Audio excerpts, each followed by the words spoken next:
All right, letting people in now.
Good afternoon, everyone. We'd like to welcome our school leaders and educators to our webinar provided by the State Department of Education and the Region 2 Comprehensive Center Network entitled Get Ready to Learn About the Habits K through 12. First and foremost, we would like to sincerely thank all of you for what you do in schools and for our communities. The beneficial outcomes of implementing social, emotional, and intellectual habits, also referred to simply as the habits, are extensive and well-researched. Students experience improved academic performance, post-secondary success, healthy relationships, improved decision-making, stronger problem-solving skills, and a better understanding of themselves. These habits are essential skills to help our students reach their fullest potential to flourish and thrive. Next slide, please. Good afternoon, everyone. My name is Chloe Ann Bobrowski. I'm an education manager with the Department of Ed. And with me today, I have Kim Traverso, who's an education consultant with the Department of Ed, and Dr. Joanne White, education consultant with the Department of Education. And then we have our team from the Region 2 Comprehensive Center, Dr. Prudence Minton, Diana Wogan, and Dr. Richard Fournier. So welcome, everyone. And I will now pass it over to Dr. Minton. All right, thank you, Chloe Ann. Good afternoon, everyone. Again, I'm Dr. Prudence Minton with the Region 2 Comprehensive Center. And so we would like to begin our webinar with a Zoom poll question. Julie, can you please launch the poll question? Launching the poll now. So in starting a new year, please select the phrase that resonates with you.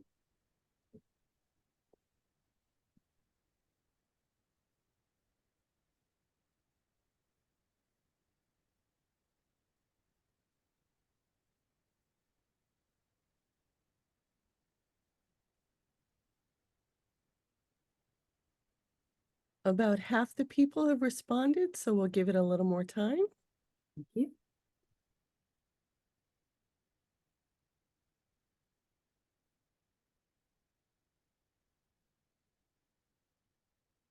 We'll give it about 10 more seconds.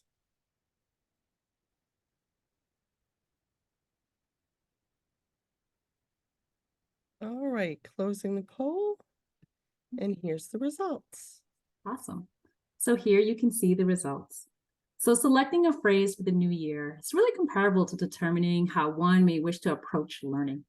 So for example, navigating peaks may involve solving problems and feeling accomplished, while orchestrating a symphony signifies teamwork and effective planning. So this reflective process supports the cultivation of a well-rounded skill set that we really aim for our students to achieve as they learn essential personal life habits.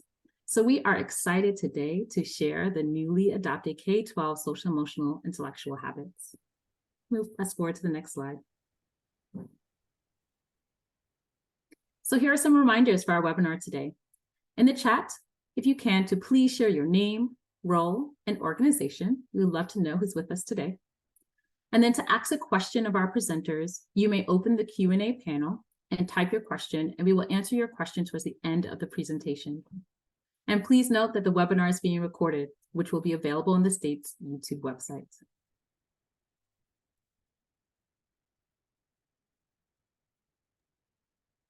All right, well, it's back to me. Thank you. I will provide an overview. If you could go to the next slide, please. So our presentation outcomes for today is to gain knowledge regarding the Commissioner's big audacious goal, to understand the steps and procedures when developing the components of social, emotional, and intellectual habits, K through 12, to gain contextual knowledge on the what, why, and how for social emotional learning in Connecticut, understand the core features and the purpose of the habits, and to gain resources to support your work in schools. Next slide. So our commissioner's big audacious goal to support social and emotional behavioral health is to ensure that all school buildings have the resources that they need to provide comprehensive behavioral health supports to staff. SDE has also launched the behavioral health pilot involving 7 districts, and it is aimed at creating a scalable and sustainable system of coordinated behavioral health care, and to continue to provide social emotional learning or support to staff, including an assessment and districts, including an assessment tool and professional development at no cost. Next slide. So Public Act 21-95 was an act that required the State Department of Education to develop student and social emotional habits for grades 4 through 12. This stems from the 2018 State Board approval of the components of social, emotional, and intellectual habits, kindergarten through grade 3. So the SDE developed components for the habits, grades 4 through 12, by actively engaging key stakeholders across the state during the developmental process. SDE also engaged in a national review and received feedback from CASEL.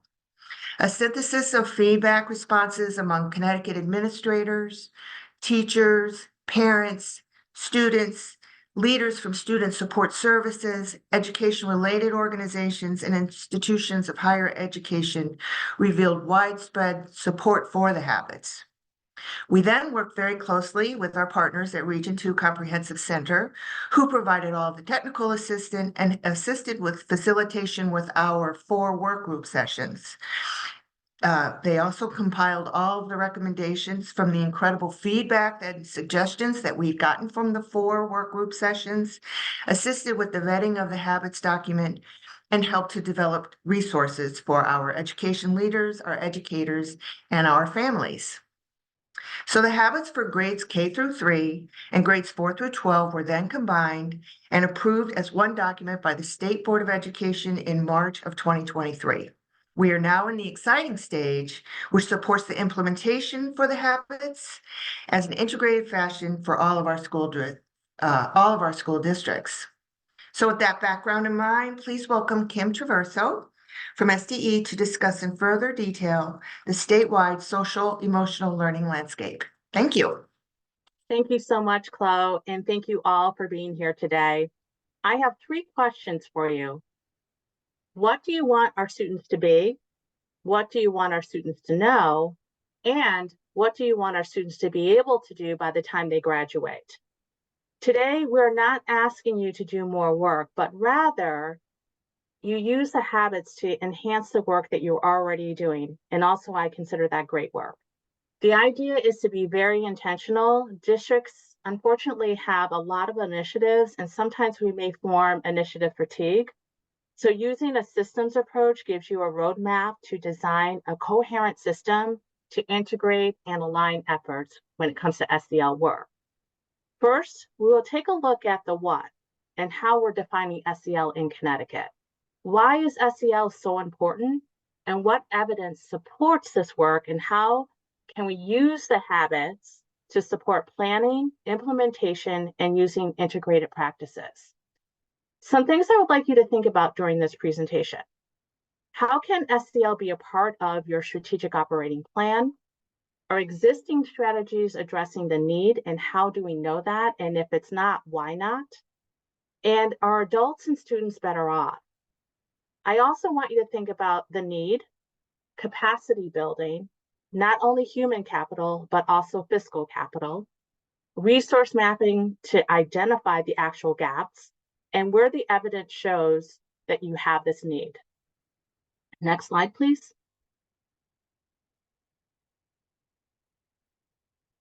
This short video will provide you with the Connecticut definition of social emotional learning and introduce you to Connecticut's Learning Hub. The Connecticut Learning Hub puts resources at the hands of Connecticut families, educators, and students, while at the same time providing compassionate learning spaces. This includes the SEL Learning Hub. Diana, would you mind playing the short 2-minute video for us? What is social emotional learning, and why is social emotional learning important? Social emotional learning is the process through which children and adults achieve emotional intelligence through the competencies of self-awareness, self-management, social awareness, relationship skills, and responsible decision-making. The Social Emotional Learning Hub is a place where Connecticut educators and families can find on-demand resources made available to inform, educate, and highlight the right resources to develop compassionate learning spaces anytime, anywhere that provides for social emotional well-being. All students deserve a high-quality, engaging, comprehensive instruction that addresses their social, emotional, and academic needs in a safe and supportive environment. The beneficial outcomes from implementing social emotional learning, or SEL, are extensive and well-researched. Students experience improved performance and post-secondary success, healthy social relationships, improved decision-making, problem-solving skills, and better understanding of self. Relationships between the school staff and family are enhanced. Administrators and other school faculty benefit from a safer and more positive school climate that is conducive to a healthy and equitable learning environment. SEL integration is a vital component in K-12 education and contributes to the whole child's success across the lifespan. Connecticut Public Schools have scaled up their attention to SEL work for students and adults while fostering a positive school ethos to support our students in developing these essential skills to reach their fullest potential, to flourish, and to thrive. Visit the CT Learning Hub at ct.gov/CT Learning Hub. Okay, thank you, Diana. Okay, as you heard in the video, our definition is statewide. That is actually, and it was a public act. And so these definitions reflect both students and adults, which I really like that this definition is actually addressing not only our students' actions, but also our adult actions. And it aligns to the Collaborative for Academic and Social Emotional Learning, which is CASEL, which are the 5 SEL competencies. So I just want to give you a closer look. So if you look at social aware and relationships skills, which is in the green area there on the wheel, you will actually think about interpersonal skills. And then the orange area, which is self-awareness and self-management, really concentrates on the intrapersonal skills. And the yellow is responsible decision-making, and that is how we make decisions, but it's important because how those decisions impact self and others. And think about that a little bit when we talk a little bit later on. These are everyday skills that we're talking about. So how do we help students develop essential skills in the classroom and beyond? Next slide, please. So again, why is SEL so important? So I'm going to just take a minute here. I'm sure you have heard of the fixed mindset versus the growth mindset. So what are students' attitudes and beliefs in relation to academic work? So basically, what are their behaviors around learning? And what are our educators' beliefs regarding students and learning? These beliefs could impact behaviors and motivation. Again, going back to this thing called fixed mindset versus growth mindset. And I do want to add that it's a continuum. It's not always fixed. It's not always growth. It's a continuum of growth over time, right? So what are some behaviors, thinking about our at-risk students, which I call at promise? What are some of the behaviors that you can think of when we think of fixed mindset? Because everything is about outcomes. I am not the best. I will fail. My efforts are a waste of time. They actually believe that they're limited in their ability and may give up easily or even avoid the challenge.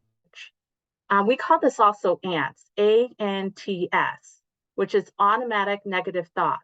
I'm not good enough. It's too hard. Why bother?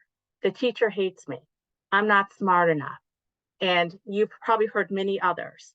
So let's just move over to growth mindset for a minute. A growth mindset enjoys the process, regardless of the outcomes. Tackling problems and learning new ideas, they believe their abilities can be developed through effort, dedication, and resiliency. These folks usually embrace challenges and persist when faced with obstacles, and they look at it as an opportunity of growth. So I'm going to ask you a couple of things on how can you help, some simple things for classroom, and also if you are a counselor, social worker, or school psychologist and you're going into the classroom, here's a few things, right?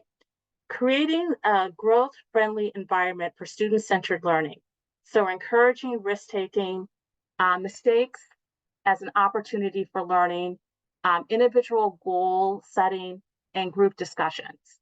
Another thing, provide effective feedback with praise.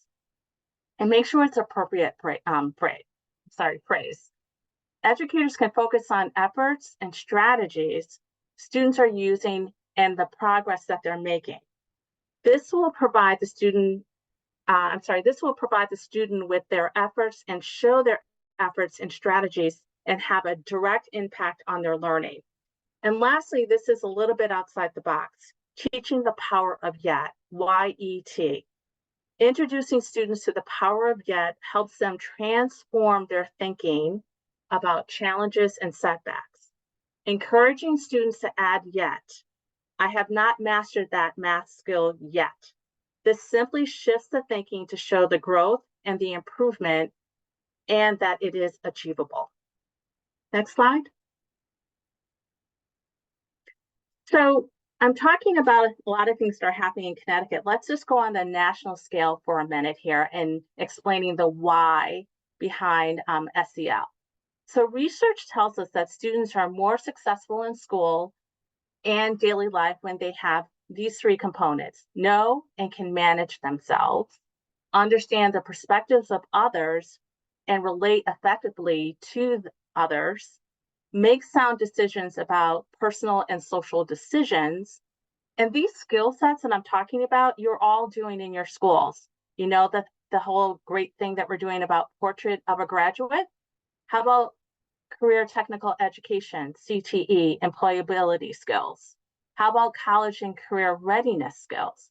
All these things, we are trying to develop the whole child and move the child in a direction that they are going to be successful post graduation. Next slide, please.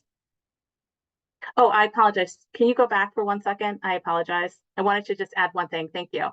So if you look at this slide on the left-hand side there where it says improvements, I do want to mention that we talk about post-secondary, but I also want you to know that in the data too, we also see an improvement in persistence, meaning that they stay in college longer. And then I also know that a lot of people talk about SEL and school climate. And if you look at bullet number 2, it talks about improving attitudes about self, others, and the school. And that again is about school climate. And then when we think about engagement and academic performance, and then we also talk about positive classroom experiences, then you have more decline in attendance issues, discipline issues, and also emotional stress issues. But the thing that was really interesting in all the research that we did is that if adults develop these competencies, they also stay in the classroom longer and they have less burnout because they're able to navigate all these different emotions and be able to have really good strategies in supporting students. Next slide, thank you. Okay, so again, I was reading this great article about the World Economic Forum in 2022, and I just want you to take a look at the top 10 skills, right? I want you to look at the top 10 and think about what I said about Castle's 5 competencies and think about where the crossover is here. And when you hear about the habits later, you're going to be able to see that all these 10 skill sets are touched upon in the habits. And so when you think of cognitive flexibility and emotional agility, how to make good decisions, simple things like critical thinking, problem solving, all these things actually will be incorporated into the habits K through 12. And one last thing I would just wanted to say too is I read an article recently, and it was Harvard University research, and they said that the main reason why adults are fired from their jobs is not because they don't have the content or the skill sets, but because they lack social skills and they did not know how to get along with others. So that component, meaning SEL work, is very, very important for the world of work. Next slide, please. So in 2020, the State Department of Education surveyed districts just to get a snapshot of the great work that you're already doing around SEL, but also to help us identify any emerging concerns and trends when it came to SEL work and COVID. It was just a very unprecedented time, and you stepped up to the plate, and there's a lot of innovation that happened. And the reason why we know that is because we had a 62% response rate to the survey. So that's pretty incredible. So thank you for that. The districts also, though, provided us with some recommendations, and we have 2 recommendations right here today that we have already implemented. And one is the habits, which is a continuation of 4 through 12, which we talked about earlier, which Chloe talked about earlier, and also the DESA. So we have 2 Tier 1 interventions that we're utilizing to address SEL work. Now, the State Department has made the DESA system available to districts at no cost across the state. And right now we have about 89 districts who are participating. The DESA is a comprehensive system overall, and it's a strength-based assessment, which I love. And it actually assesses behaviors related to social emotional learning and well-being. And this helps us identify interventions, supports, including documenting progress over time. Going back to that strategic operating plan that I talked about earlier, the DESA and the habits are both Tier 1 supports, and the DESA data can inform the habits. Also, the SDE is working on, with the vendor right now, a crosswalk between the habits and the DESA.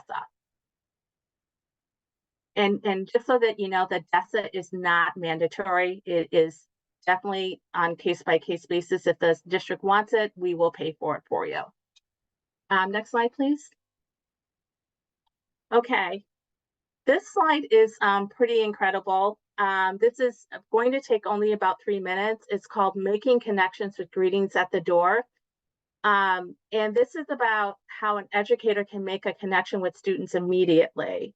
The driver for learning is social connection in schools, which can definitely, and we know this by the research, can activate a child's cognitive skills because they feel welcome, they feel wanted in that classroom environment, and they feel like they're cared for. So the purpose of greeting students at the door is to welcome each child individually, but also to empower them to say, how do I want to be greeted? And to set a positive tone for the beginning of the school day. It also gives you a heads up on any students who had maybe a bad morning or a bad night, and they may need some extra assistance that day. So enjoy the video, and next I will turn it over to Joanne, and thank you so much. The driver for learning is the social connection. Activating a child's cognitive skills begins with activating their social connectedness. Children in this school are starting the day with an adult saying to them, I see you, I know you, I'm connecting with you, and you're important to me. We start each day by greeting every kid at the door. Good morning, Declan. You look pretty, Miss Turner. Thank you, baby. Every classroom does some variation of, would you like a high five, handshake, or hug? Essentially, it's what greeting would you like? How you doing, handsome? Good. There is a great deal of cultural sensitivity and empowerment for children to say, here is how I want to greet you. High five, handshake, or hug. You got your hair done? Good morning, Molly. You got your hair done? Let me just turn around. I love it. All right, we're gonna have a good day today? All right. High five, handshake, or hug. During that time, I'm just trying to connect with them. All right. Help them from the transition from home to school. And just kind of like a pulse check to see where they are. Oh, I knew you wanted a hug. How are you feeling today, sir? Good. We're gonna have a good day? Look at my eyes. Do they look escalated? Do they look triggered? Do they look upset? So it's a way for me to see, okay, who needs to be where? How can I help? How can I be assistance to start their day off most effectively? Good morning, Ariella. How you doing today? I'm being very intentional about my interactions with students, right? So it's not just I'm in the back of the room, hey, come in. No, I'm making a connection with them. I have eye contact with them.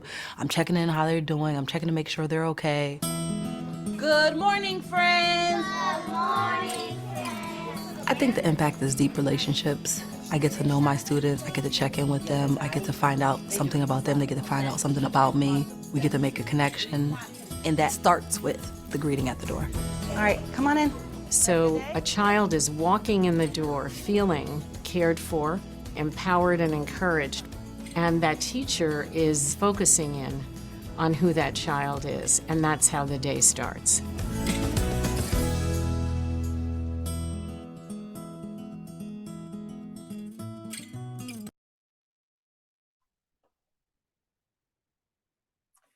Thank you, Kim. So before we take a careful look at the habits document, we'll first begin with background information. The Habits K-3 document was created as an outgrowth of the social, emotional, and intellectual habits indicators in the Connecticut Early Learning and Development Standards. And in 2018, the State Board of Education approved the Habits K-3 document. Then, based on feedback from various stakeholders and practitioners, there was an overwhelming response and request to extend the document to include the upper elementary, middle, and high school grade bands. The next slide, please. What we know is that Connecticut Public Schools have amplified their attention to social-emotional work for students and adults, while fostering a positive school milieu to support students in developing essential skills to reach their fullest potential in school and beyond. Our emphasis is on incorporating social and emotional learning so that it becomes part of the detailed roadmap and the high-quality delivery system for ensuring that all students achieve the desired aim of becoming college and career ready, supported by the habits that are required to become a critical thinker. Supplemental to well-established SEL programming, the habits serve as a model for districts and schools to integrate social and emotional development into academic content areas so that students will learn essential personal life habits. The image on the next slide represents the interrelated categories of critical skills and psychosocial developmental milestones in the habits document. We want to support students in developing emotional intelligence and to set the stage for all future learning, promoting cognitive competence as guided by these categories of development. The next slide, please. Before we discuss integrating the habits with academics, we will first review some essential ideas about leading social emotional learning. We must consider that our SEL as adults matters a great deal. Becoming committed to this work with our students entails understanding our journey with refining SEL skills. And this too is the case for supporting the development of intellectual habits. What we know is that district and school leaders are currently engaged in the work of communicating and practicing collective responsibility, trust, and partnership in SEL work. And that work must continue. It is essential to continue to lead the conversations about adult social, emotional, and intellectual habits, and take stock of how students are currently being supported in developing these habits. As we enhance the model of providing SEL lessons during an advisory period or front-loading lessons at the start of this school year, it is essential to work with educators to establish a collective belief that social emotional learning should be deeply interwoven with cognitive learning. As you view the next slide, which is a page from the 412 section of the habits document, you will notice that we incorporated categories of intellectual habits, meaning behaviors that foster one's ability to work through academic complexities. The habits document is organized according to areas of development. Here, we can see that the area of development is develop logic and reasoning. Each area, this is the slide, thank you. Each area of development is further organized by a learning continuum entitled Learning Progression, which then categorizes the examples of social, emotional, and intellectual skills and dispositions under the subheading Indicators of Evidence. The indicators of evidence are arranged in columns by grade levels in the K3 section of the habits document and by grade bands in the 412 section to indicate the developmental milestones within each grade or grade band. The dotted lines that appear between the grade level headings and columns indicate how developmental milestones can overlap from one grade band to another based on students' rate of development. For students who may struggle in developing these critical skills, the habits document can be used to consider the necessary precursor or related skills to support the development of targeted competencies. Next, we'll view an example of supporting students to develop the habits during academic instruction. The next slide shows an example of how teaching and learning are organized at the beginning of the grade 8 school year. We are viewing an excerpt from the English Language Arts Model Curriculum Collection that will be available on the Department's Go Open CT website. This unit was developed based on the rigorous curriculum design model and entails identifying priority standards. The priority standards contained in each unit of study are a carefully selected subset of the total list of the grade-specific Connecticut core standards that indicate what students must know and be able to do by the end of each school year to be prepared for the standards at the next grade level.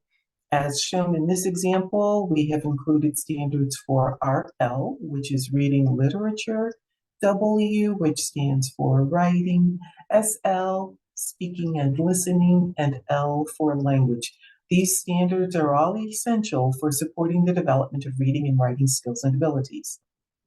Before we turn to the habits document to guide us in supporting students to develop the skills and dispositions for academic success with the learning demands of the unit, let's take a closer look at the planning process. This next slide illustrates the information educators will need to know before they begin to plan a series of lessons for a unit and intentionally embed the work of the habits. The goal here is to cultivate the habits that can support students to set goals for the work of the unit, manage behavior, build relationships, and process and remember information, all within a complex system of contexts, interactions, and relationships. Unwrapping the standards, meaning to elucidate the embedded teachable concepts and what students are to do, leads to the associated habits or competencies and dispositions that we aspire for students to embody. Like the work of the Connecticut Core Standards, the work for cultivating the habits begins with our reading and analyze the full habits document. In a sense, engaging in this unwrapping process to clarify for ourselves the skills and psychosocial attitudes represented in the habits document, and this takes time. This is the work of instructional leaders, including curriculum specialists, teachers, and student support services personnel, who, by the way, have the expertise to support educators in this work. Of course, it helps to complete this phase of planning in partnership with special education teachers, multilingual learner teachers, and again, with student support services personnel, because we want to ensure inclusive and coordinated efforts. The work of supporting students in developing social, emotional, and intellectual habits is a shared responsibility. We will now take a closer look at this planning process for integrating the habits with academic instruction. For illustrative purposes, this next slide shows a small slice, a very small slice of the work of the grade 8 unit. We want to support students in developing and refining communication skills through a series of rather specific ongoing conversations. The emphasis for the instructional unit includes dialogue, having a conversation and posing questions for a specific purpose, and discourse, engaging in a process that entails an interchange of ideas. We want students to know that discourse is formal and follows a process for extended expression. During this planning process, how might we connect the habits, the competencies and dispositions to instructional targets? We have an example on the next slide. We might, for instance, determine that the focus should be on developing a positive self-concept. Remember that supporting students in developing these habits is a shared responsibility. Administrators, student support services personnel, and educators can work collectively to determine focus areas to connect to instructional targets based on, for example, current SEL program. So we will go to the next slide to see an enlarged version of the highlighted areas.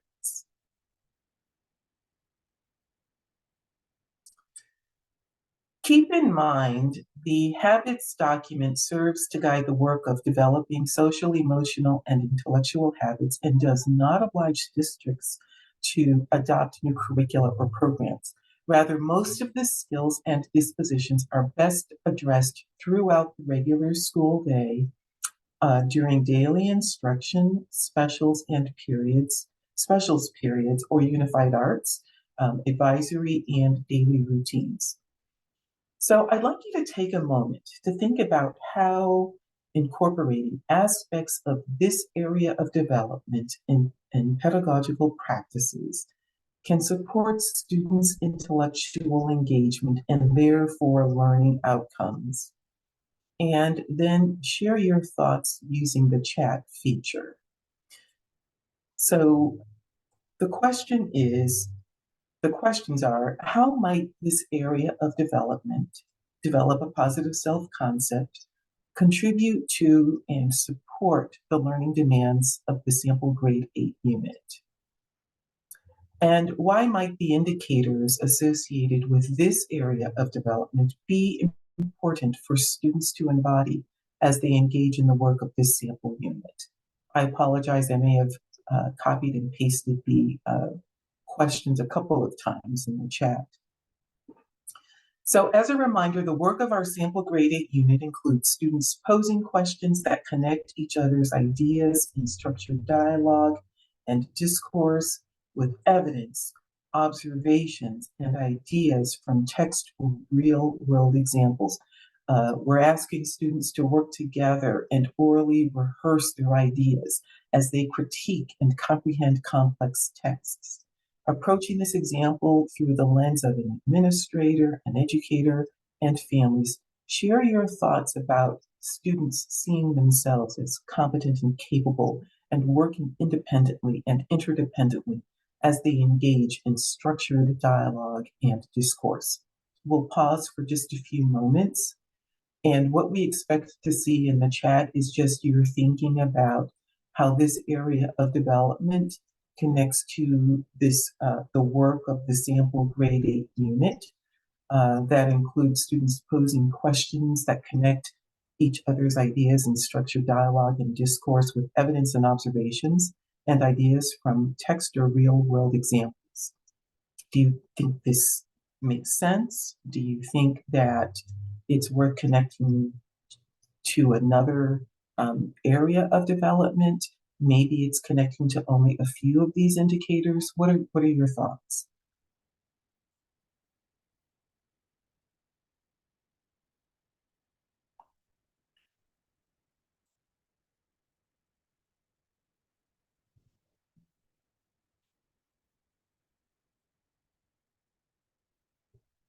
So I'll move on. The alignment of the excerpt from the grade 8 unit to this section of the habits document serves to recursively support students' ability to work independently and interdependently. Also to engage in conceptual exploration and to interrogate ideas. And keep in mind that similar to the academic learning standards, the habits indicators, meaning the brief statements that describe the very specific habits milestones are to be supported for the duration of a grade or grade band. So by identifying this area of development, it doesn't mean that we address it and then leave it. We revisit or we continue to work in this area for a little bit longer. So yes, absolutely, a sense of self, values and beliefs, absolutely. Great comments, learning how to accept constructive feedback, absolutely. And remember, this is grade 8, middle school. So what do we know about middle school students, right? The suggestions in the chat, yes, those are absolutely areas that we need to work on. Thank you for your responses. The work of developing the habits that we aspire for students to embody can occur during instruction as planned, and I can't emphasize it enough, as planned and facilitated by educators and operationalized and refined as students spend the school day engaging in learning and other school-related activities. So by adapting lesson planning templates that help guide instructional decisions, we can make certain to create opportunities to embed these critical skills, ensuring that they are deeply interwoven with cognitive learning, with intentionality and deliberation during the instructional planning process. So as shown on the next slide, there is flexibility in what is chosen as the area of focus for cultivating the habits K-12 and should be discussed in partnership with administrators, special education teachers, multilingual learner teachers, and student support services. This planning work is nuanced. It calls for a deep understanding of the connections between academic cognitive demands, and social emotional skills and dispositions. For example, although we might select all the indicators highlighted in the middle of the highlighted in the middle school section, for some middle school students, we might determine that we should look to the upper elementary section based on the skills and dispositions our students exhibit, or perhaps the high school section. Schools currently using SEL programs and the Devereaux Student Strengths Assessment Screening, the DESA Mini, can use those materials and screening outcomes to make decisions about where to begin purposefully supporting students to effectively negotiate daily tasks and challenges. And now Kim will share more information about some resources, including resources for families. Thank you, Joanne. These resources are going to be available to you very soon. We are actually for approval at the Commissioner's office. And so the actual document, full document, is on the left. That is already available to you, and that is actually posted on our webpage, on the Connecticut State Department of Education webpage under SEL, or Social Emotional Learning. I recommend highly that you Google it, because I know how complicated it is to find things on our website. And then on the right-hand side, that is one of the items that is going up for approval right now. And so we shall have those out pretty soon. And if you go to the next one, because it's a theme here. So these three documents and the one prior. Now, the abridged document that Joanne was using earlier, or showing as a sample earlier, is really just a one-pager. And that is super awesome, because if you just want to know what the areas of development are, and then how are we using those, the progress for growth, we can actually be able to have that information right at our fingertips on a one-pager. So it's like a cheat sheet almost. And then when we look at these are for leadership, educators, and for families. And so the family ones I'll start with is that one is really more about how to build that through line between school and home. And then the other two is really about how do you implement this from a leadership perspective, meaning from central office and also from principalship, but also then what happens in a school with our educators, meaning our teachers, social workers, school psychologists, and school counselors. And so those three will also, they're up for approval as well. So stay tuned for those. And then next slide, please. Great. These are already posted on the social emotional website on SDE. And the 16 ways and 7 ways, this sort of gives you the big picture of what Chloe was talking about earlier with the audacious goal of the commissioner. This actually sort of nails it down into 2 formats. And then on the right-hand side, we also, again, are very, very concerned about the wellness of our staff. And so both of these documents are also put out with us and R2CC in regards to how to support not only all staff, but also in particular social workers, school psychologists, and counselors, because of the mental health components that they're dealing with every day. And next slide. Okay, and then this is actually just a picture of our SEL website. So these are the critical pieces that I actually highlighted so that you can actually go right to those links and see some evidence-based information regarding practices, but also if you're looking for programming, if you're looking for a curriculum, any of those things are also located on the website. And we do use CASEL a great deal. So we are very much aligned to CASEL on what their recommendations are. So you will see some consistency there as well. And next. Okay, and now I think we're going to turn it over for questions and answer. And Chloe Ann, I think you're leading the charge on this one. I am. Thank you very much. I did put the link in for the social emotional learning webpage that we have that includes the document and other resources. So that's in the chat, but we do have Thank one you. question. You're welcome. I am a special ed teacher for a classroom of a range of student ages, all with multiple disabilities. What are some ways I can get them to feel good about themselves, even though they are aware of their limitations? Ooh, Uh, that's I'll start with an answer and then the rest of you chime in. Thank you for your question. So a lot of this work really begins with modeling, right? So think back to what Kim mentioned and what I mentioned about adult SEL and thinking about, as it relates to the habits document, you know, our own area of development, rate of development in the areas that we are developing within ourselves. And even before integrating the habits, you know, within instruction, it's about, again, unwrapping those indicators and thinking about then how might I model for students, um, you know, the skills and the habits and the abilities that are outlined in the habits document, specifically those indicators, right? So what can I model for my students? What can students begin to then model for each other?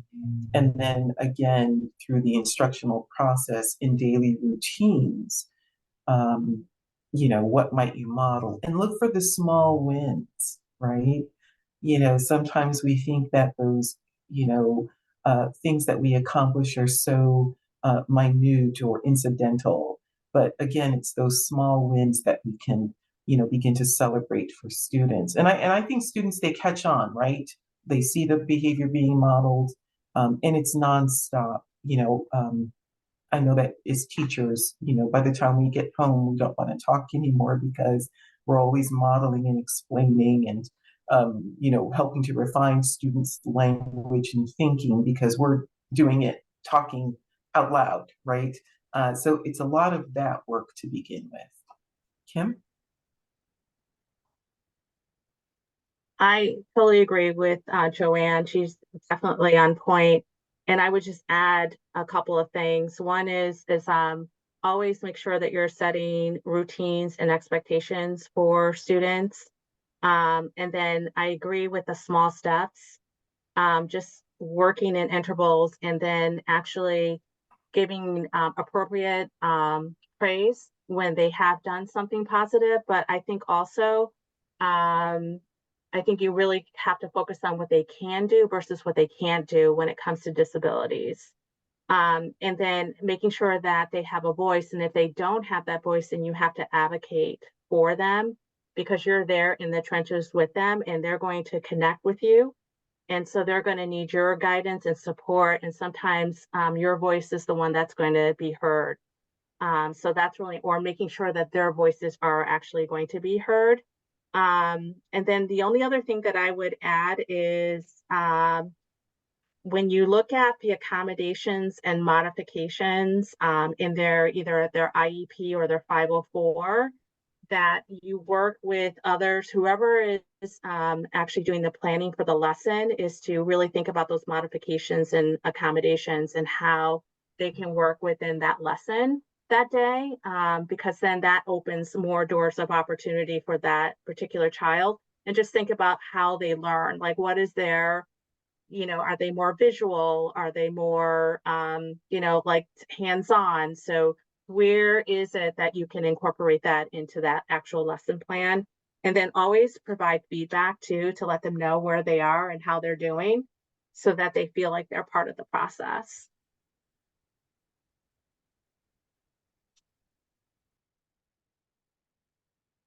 Awesome. Well, thank you. Do we have any more questions? I don't see anything in the Q&A. If you have a question, if you want to pop it into the Q&A.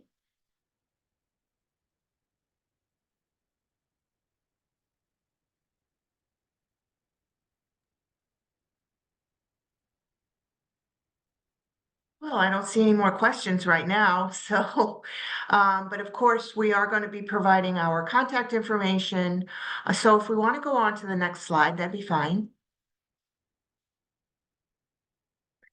So we have one last request from you, our great audience today. If you could please complete this very brief survey. It should only take about 3 minutes, and we really greatly appreciate your responses and feedback because it does help us and does inform us on how we can support you in implementation for the habits. So I do have one more question that just came in. How do I get my district to sign up for DESA? Contact me and I'll work with you on it. Can you tell us what district you are? And I'll expect I'll put my email in the chat, even though I know I think it's on the last slide, right, Chloe Ann? Mm-hmm. Yeah, my email's on the last slide, so feel free to just contact me directly and we will definitely work with you on that. So so if you have any other questions that we weren't able to answer, if you thought of something after this webinar, please feel free to reach out to us all, any of us. So thank you very much. And then finally, we do want to thank you for attending this webinar today. Here's our contact information and have an amazing rest of your day. Thank you. Thank you so much, everyone.